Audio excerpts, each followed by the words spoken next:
نحمده ونصلي على رسوله الكريم أما بعد فأعوذ بالله من الشيطان الرجيم بسم الله الرحمن الرحيم يا أيها الناس اتقوا ربكم إن زلزلة الساعة شيء عظيم صدق الله العظيم. سامعین محترم اور معزز ساتھیوں، یہ دنیا جو ہمیں نظر آ رہی ہے ایک دن ایسا آئے گا کہ یہ دنیا ختم ہو جائے گی. یہ اونچی اونچی عمارتیں، یہ بلند و بالا محلات اور یہ دنیا کی ساری رونقیں ایک دن فنا ہو جائے گی اور ہم سب کو رب العالمین کے سامنے کھڑے ہو کر اپنے کیے کا حساب دینا ہوگا. وہ دن آئے گا، لیکن اس دن کا ڈر اور خوف جس کے دل میں ہوگا وہ اپنی زندگی بہت سنبھل کر گزارے گا. اور اگر اس دن کا ڈر اور خوف ہی اگر کسی کے دل سے نکل جائے تو وہ اپنی زندگی ایک آزاد زندگی گزارے گا، خدا سے آزاد، رسول کی تعلیمات سے آزاد زندگی، اپنے پیغمبروں کی تعلیمات سے آزاد زندگی گزارے گا. لیکن اگر اس دن کا ڈر ہمارے دلوں میں آ جائے تو پھر ہماری زندگی میں بہت زیادہ فرق نظر آ جائے گا. آج ہمارے اندر جو کمزوری ہے اور یہ امت جو آج ہر گناہ میں ملوث ہے، اس کی وجہ یہ نہیں ہے کہ ہم اللہ کو نہیں مانتے ہیں، اللہ کو مانتے ہیں. اس کی وجہ یہ نہیں ہے کہ ہم رسول اللہ صلی اللہ علیہ وسلم سے پیار نہیں کرتے ہیں یا ہم ان کو آخری نبی نہیں مانتے ہیں، بلکہ اس کی وجہ صرف اور صرف یہ ہے کہ آخرت پر جیسا یقین ہونا چاہیے ویسا یقین ہمارا آخرت پر ہے نہیں. جو ڈر و خوف اس دن کا اللہ تعالیٰ نے قرآن کریم میں ہمارے دلوں میں بیٹھایا ہے، ویسا آج ہمارے دلوں میں وہ ڈر اور خوف نہیں ہے. جس طریقے کا ڈر و خوف صحابہ کے دلوں میں تھا کہ جب وہ قیامت کے منظر کو یاد کرتے تھے تو ان کی آنکھوں سے آنسو نکل جایا کرتا تھا، جیسا منظر نبی اکرم صلی اللہ علیہ وسلم کی نگاہوں کے سامنے تھا کہ جب وہ قرآن کریم کی ان سورتوں کی تلاوت کرتے تھے جن میں اللہ تعالیٰ نے قیامت کے بھیانک مناظر کو بیان کیا ہے، تو اللہ کے نبی صلی اللہ علیہ وسلم نے فرمایا کہ ان سورتوں نے مجھے بوڑھا کر دیا. ورنہ پیغمبر کو اللہ دنیا میں سب سے زیادہ طاقت دیتے ہیں، بڑھاپے کا کوئی تصور نہیں، لیکن جو کچھ بھی بڑھاپے کے آثار اگر اللہ کے نبی کے اوپر ظاہر ہوئے تو وہ آثار ان صورتوں کی وجہ سے ظاہر ہوئے جن صورتوں میں اللہ تعالیٰ نے قیامت کے بھیانک مناظر کو بیان کیا. قیامت ایک ایسی چیز ہے کہ سب سے زیادہ قرآن کریم میں اللہ تعالیٰ نے قیامت کے ذکر کو بیان کیا، الگ الگ الفاظ سے، الگ الگ ناموں سے.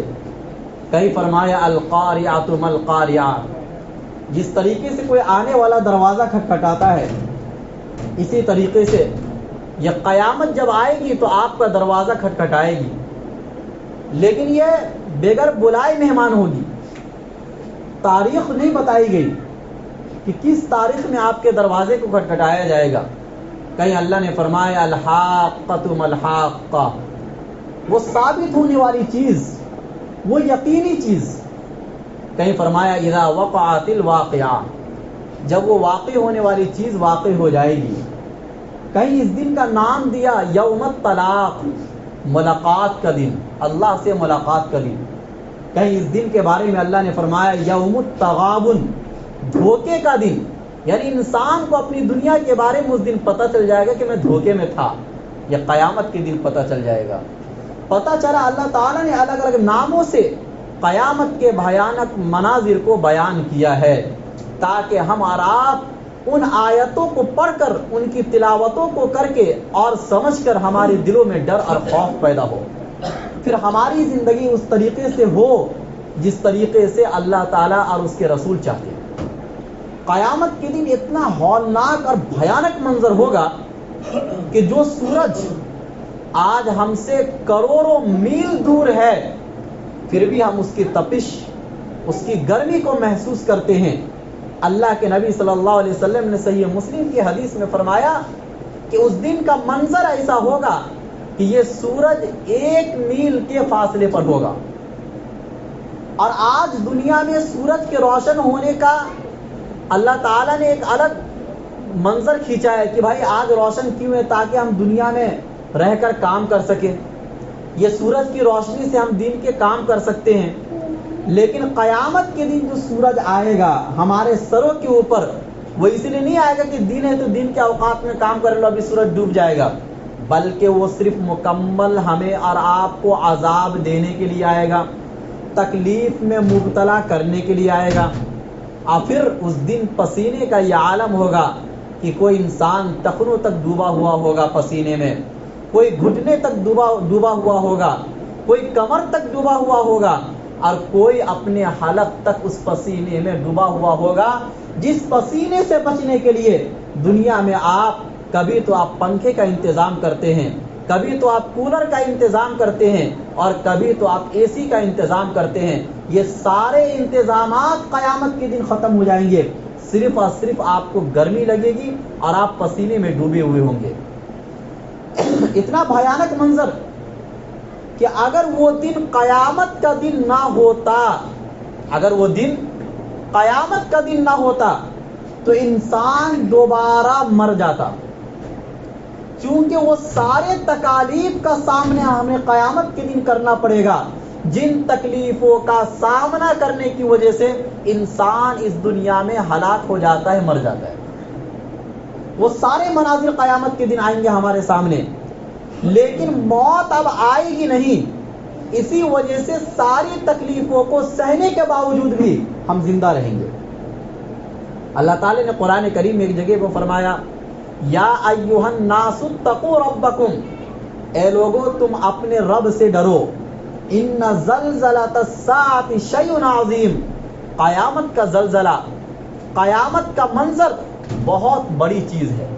کتنی بڑی چیز ہے؟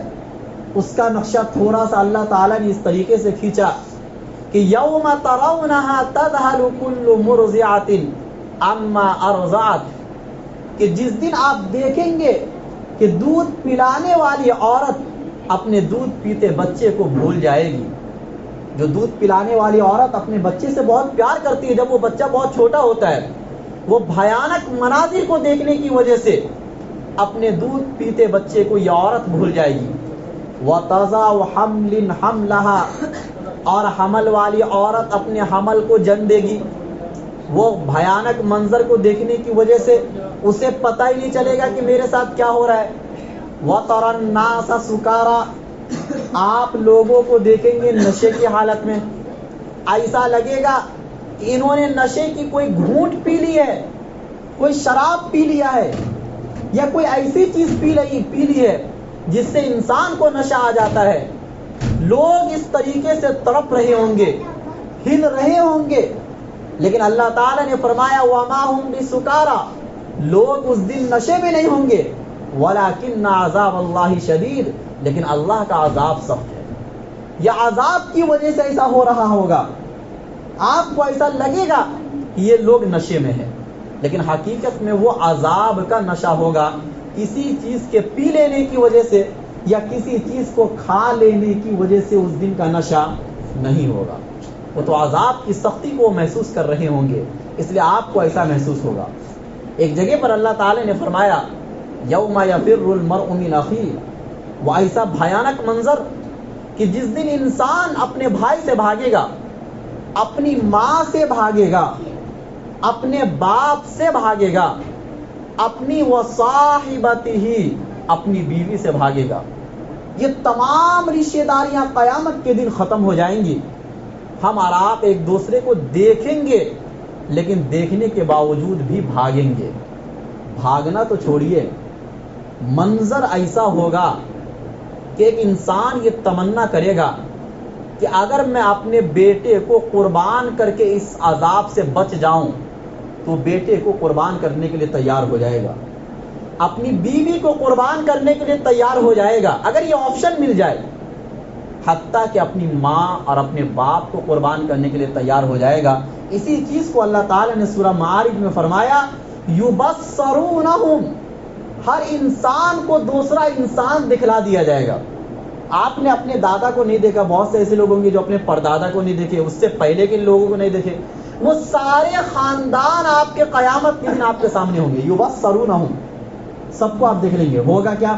یود المجرم، مجرم یہ تمنا کرے گا، گنہگار لوگ یہ تمنا کریں گے، لو یفتدی من عذاب یومئذ ببنیہ، کہ اگر اپنے بیٹے کو دے کر جان بچایا جا سکتا ہے تو انسان اپنے بیٹے کو دے دے گا، انسان اپنے بیٹے کی قربانی کے لیے اس دن تیار ہو جائے گا۔ لیکن یہ قربانی دنیا میں دینی پڑے گی، آخرت کی قربانی سے کوئی فائدہ نہیں ہوگا۔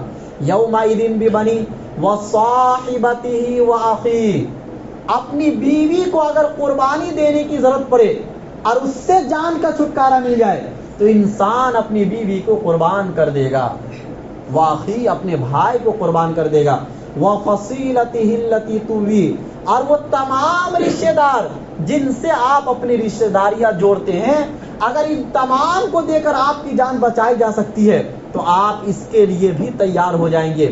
یہ تو چھوڑیے، ومن فی الارض جمیعا، اگر قیامت کے بھیانک مناظر سے بچنے کے لیے انسان اس کائنات میں پیدا شدہ تمام چیزوں کو قربان کر دے اور اسے یہ معلوم ہے کہ میں اس کی وجہ سے بچ جاؤں گا، تو وہ دنیا کی تمام جائیداد کو قربان کرنے کے لیے تیار ہو جائے گا۔ لیکن اللہ تعالیٰ فرمائیں گے کلا، ہرگز نہیں، انہا لظا، اب تو تمہارے سامنے بھڑکتی ہوئی آگ ہے، اب یہاں سے لوٹنے کا آپشن ختم ہو جائے گا۔ اسی لیے ہمیں اور آپ کو قیامت کے ان مناظر کو دیکھ کر اور سوچ کر اس دن کی تیاری آج کے دن ہی کرنی پڑے گی، یہاں سے جانے کے بعد پھر کوئی تیاری نہیں ہوتی ہے۔ چنانچہ حضرت عائشہ صدیقہ رضی اللہ عنہا، ہم اور آپ کتنی مرتبہ قیامت کے مناظر کو سوچ کر روئے ہوں گے۔ کسی کی عمر 60 سال ہوگی، لیکن بتاؤ کبھی قیامت کے مناظر آپ کے نظروں کے سامنے سے گزرے ہوں اور آپ کی آنکھوں سے آنسو نکل گئے ہوں؟ ایسا کوئی انسان ہے؟ کسی کی عمر 40 سال ہے، کسی کی 20 سال ہے۔ حضرت عائشہ صدیقہ رضی اللہ تعالی عنہا جن کی عمر بہت کم ہے، اللہ کے نبی جب دنیا سے جا رہے جب ان کی عمر 18 سال ہے، سمجھو اگر زیادہ سے زیادہ بھی لوگے تو 18 سال کی عمر ہوگی۔ ایک مرتبہ حضرت عائشہ رونے لگی، اللہ کے نبی صلی اللہ علیہ وسلم نے سوال کیا حضرت عائشہ سے، ما یبکی کی یا عائشہ، اے عائشہ کیا بات پیش آئی کہ آپ رو رہے ہیں؟ کیونکہ ان سے بہت پیار تھا اللہ کے نبی صلی اللہ علیہ وسلم کو، ان کو روتا ہوا دیکھ کر اللہ کے نبی کو چین نہیں آیا، فوراً سوال کیا، جواب چاہیے کہ آخر یہ رونے کی وجہ ایسا تو نہیں کہ مجھے حقوق کے پورا کرنے میں کوئی کمی ہو گئی، میری طرف سے کوئی غلطی ہے، کمی کوتاہی ہو گئی؟ سوال کا جواب چاہیے۔ حضرت عائشہ صدیقہ رضی اللہ تعالیٰ عنہا فرماتی ہے، اے اللہ کے رسول بات یہ ہے کہ ذکرت النار، مجھے وہ قیامت کے مناظر اور جہنم کے عذاب کی سختی جو آپ نے بیان کی اور جو اللہ نے قرآن کریم میں بیان کیا، وہ مناظر گھومنے لگ گئے میرے نگاہوں میں، میرے دماغوں میں وہ گھومنے لگ گئے، اور وہ مناظر دیکھ کر اور سوچ کر میری آنکھوں سے آنسو نکلنے لگے۔ میں اس پر قابو نہیں پا سکی کہ ان سخت مناظر سے میں بچوں گی کیسے۔ ام المومنین ہے، ہم سب کی ماں ہے، جنت کی بشارت ہے، اللہ کے نبی صلی اللہ علیہ وسلم کی زوجہ مطہرہ ہے، جن کی پاک دامنی کو اللہ تعالیٰ نے قرآن کریم کے ایک رکوع میں بیان کیا ہے، وہ قیامت کے مناظر کو سوچتی ہے اور رونے لگ جاتی ہے۔ ہم اور آپ اپنے دل پر ہاتھ رکھیں، کیا کبھی کوئی دن ایسا آیا ہے کہ قیامت کے ان مناظر کو سوچ کر ہماری آنکھوں سے آنسو نکلے ہوں؟ کوئی بھی دن ایسا آیا نہیں آیا ہے۔ اگر نہیں آیا ہے تو ایسا دن لانے کی کوشش کریں، ایسا منظر لانے کی کوشش کریں۔ آپ کی زندگی میں بہت تبدیلی آئے گی ان مناظر کو سوچ کر رو لینے سے، ان مناظر کو سوچ کر رو لینے سے آپ کی زندگی میں بہت تبدیلی آئے گی۔ چنانچہ حضرت عائشہ صدیقہ رضی اللہ تعالیٰ عنہ فرماتی ہے کہ اللہ کے رسول، جہنم کے مناظر، قیامت کے خوفناک مناظر میری نگاہوں کے سامنے آ گئے، اب میری آنکھوں سے آنسو نکل گئے۔ اے پیغمبر، اے میرے محبوب، آپ یہ بتائیے کہ فَهَلْ تَذْكُرُونَ أَهْلِيكُمْ يَوْمَ الْقِيَامَةِ، کیا آپ اپنے گھر والوں کو قیامت کے دن یاد رکھیں گے؟ یہ سوال اللہ کے نبی صلی اللہ علیہ وسلم کی اس زوجہ مطہرہ حضرت عائشہ کو دنیا کی فکر نہیں ہے کہ اللہ کے رسول میری عمر تو بہت کم ہے، آپ دنیا سے چلے جائیں گے، آپ کے جانے کے بعد میری زندگی کا دیکھ بھال کرنے والا کون ہوگا؟ یہ فکر حضرت عائشہ کو نہیں ہے، یہ فکر آخری دم تک بھی نہیں ہے۔ اللہ کے نبی صلی اللہ علیہ وسلم کا وصال حضرت عائشہ کے حجرے مبارکہ میں ہو رہا ہے، لیکن کیا یہ سوال حضرت عائشہ نے کیا کہ آپ کے جانے کے بعد میرا کیا ہوگا؟ یہ سوال حضرت عائشہ نے نہیں کیا۔ دنیا کا کوئی خوف ان صحابہ کرام کے دلوں میں نہیں تھا۔ خوف تھا تو کس چیز کا؟ کہ اللہ کے نبی تو بخشے بخشائے ہیں، اگر اللہ کے نبی کا سہارا قیامت کے دن مل جائے تو پھر تو ٹینشن نہیں ہے۔ اسی لیے تو سوال کیا حضرت عائشہ نے کہ اس دنیا میں ہم تو آپ کے ساتھ، آپ ہمارے ساتھ، ایک حجرہ مبارکہ ہم دونوں کا، لیکن کیا بتائیے پیغمبر، قیامت کے دن فَهَلْ تَذْكُرُونَ أَهْلِيكُمْ يَوْمَ الْقِيَامَةِ، آپ اپنے گھر والیوں کو، آپ اپنی بیویوں کو، اپنی بیٹیوں کو، اپنے صحابہ کو، اور جو بھی ہو گھر والوں میں سے اہل بیت، کیا آپ ان کو یاد کریں گے؟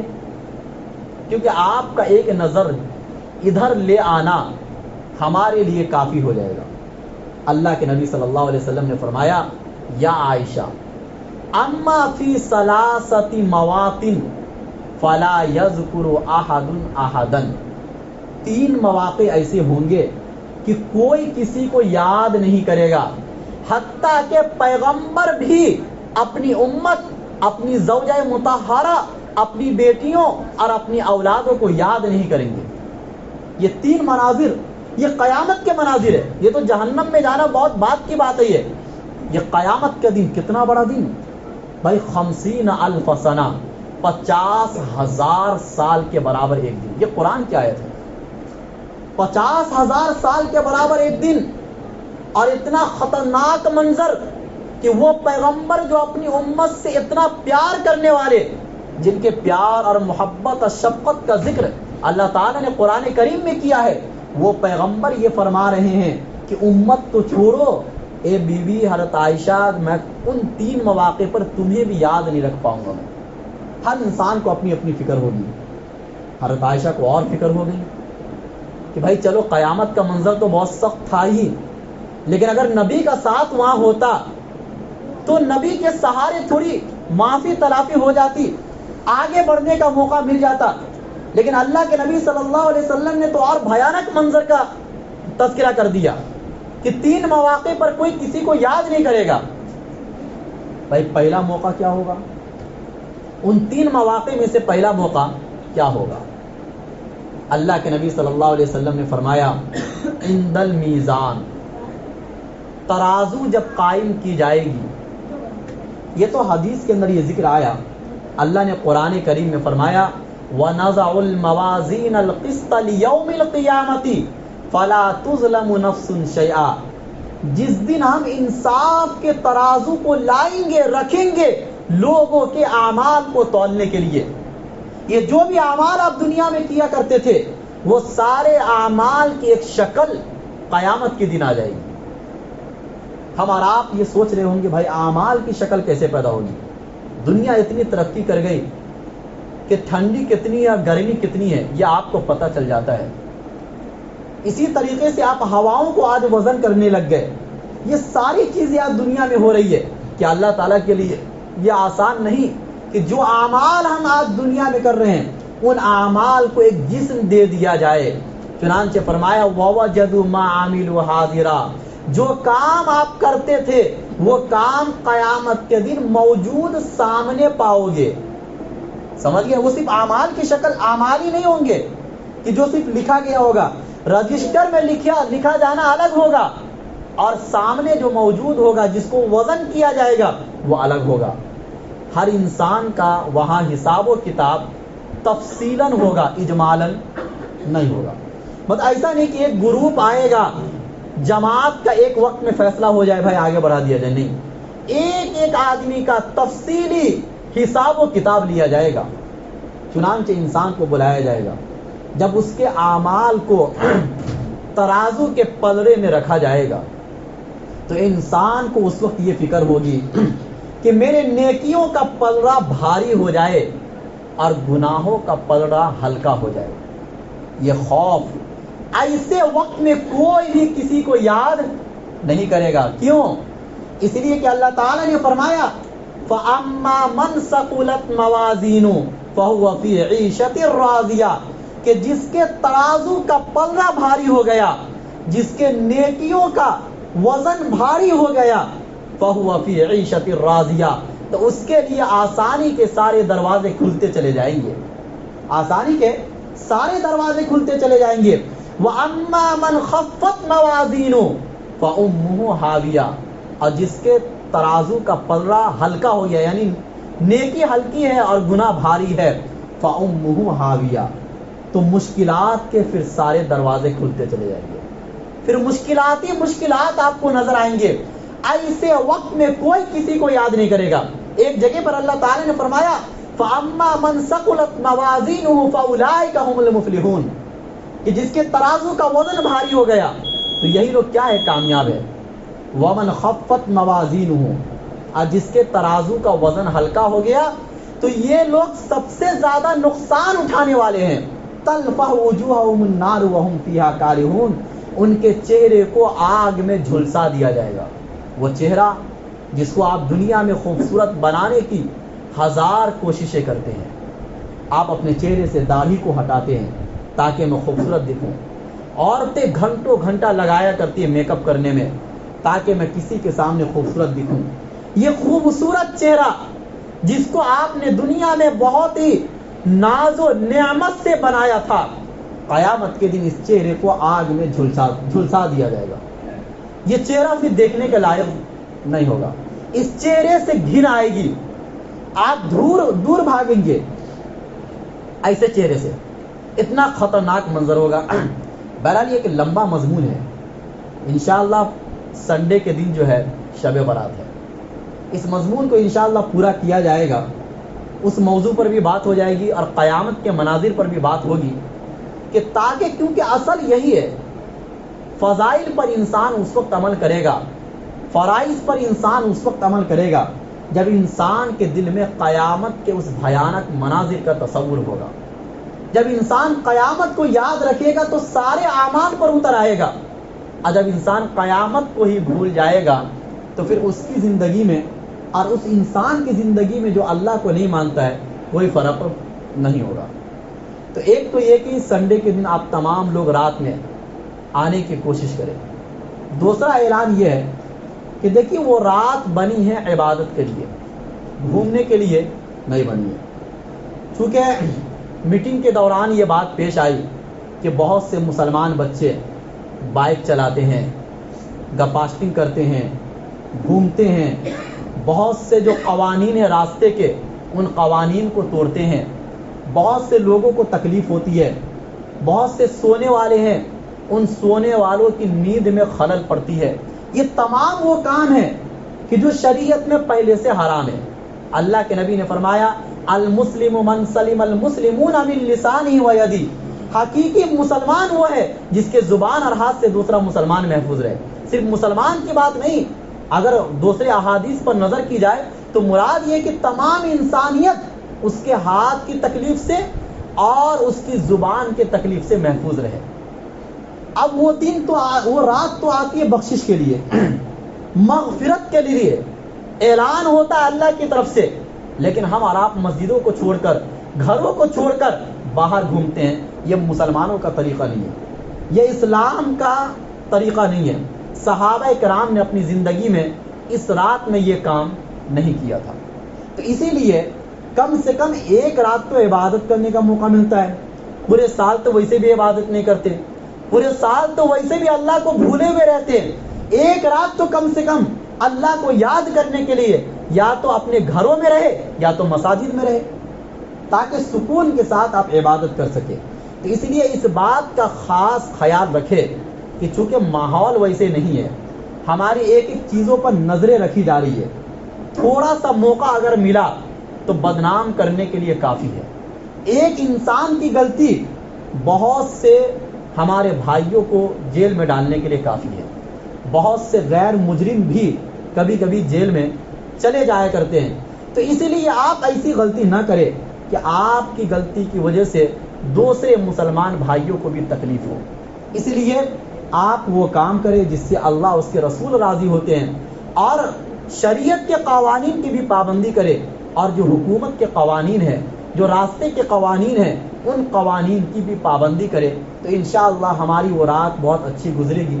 اللہ ہم سب کو کہنے سننے سے زیادہ عمل کرنے کی توفیق نصیب فرمائے.